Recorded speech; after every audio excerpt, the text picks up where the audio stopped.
What's up, everybody? Welcome to Podcast No Plus. I'm Alex, and in this video, I want to talk about something I think is pretty darn big for Dragon Age the Veilguard, and it's 4 voices for the main character. So they announced the entire voice cast, or at least most of them. I guess not technically every character got one. They go into a little bit more of a breakdown for San Diego Comic-Con, and yeah, it definitely seems like they took away the gameplay part of it, by the way. But in this kind of madness that we're seeing here, they give things like, the voice of Solus is returning, the voice of Varric is returning, and they list off basically the companions, right? Some of the main characters, and we get their voice actors. But the thing that caught me, and the thing that I think, look, they're all kind of big deals, but I think this is a cool thing that I would like to see implemented more as games go forward. And I'm sure some other games do it, but the more big games that do it, the more that it can kind of spread around, right? 4 voices for the main character, a male and female, right? For both the North American, like the US audience, and also the UK. And I just think that's really cool. I feel like, even in their blog thing, right? They say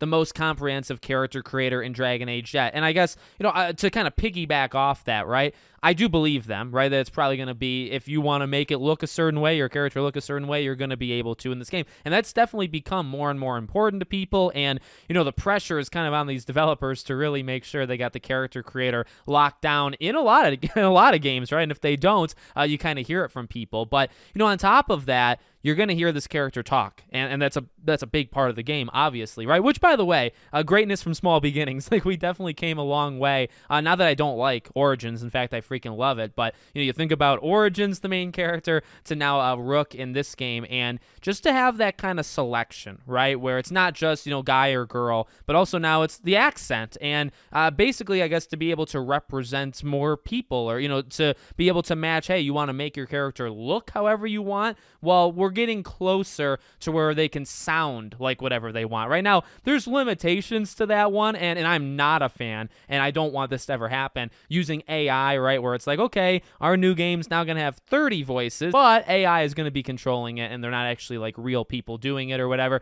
That's when I think we've gone too far, and I just don't think that's necessary. But, to do 3, 4, 5, 6, it's like to get it up there and to kind of have different nationalities and all that stuff represented in the voices is really, really cool to me. So, is this going to move the needle? Honestly, no. Okay, like all the stuff that I've talked about, mainly on my main channel on podcast now, all that stuff still applies. Like, they've got to show more. There's reason for people, I think, to be cautious, and I'm trying to be a little cautious as well. I mean, I want the franchise to do well. I want this game to be amazing. Does that get remedied by this? No. I think this adds on to that character creator and, kind of emboldens like that part of the game, which is good. I mean, and that's what they're going for. That's a major kind of highlight of the game. You want to go all for it, you go all for it. That's definitely good. Is it going to move the needle everywhere else?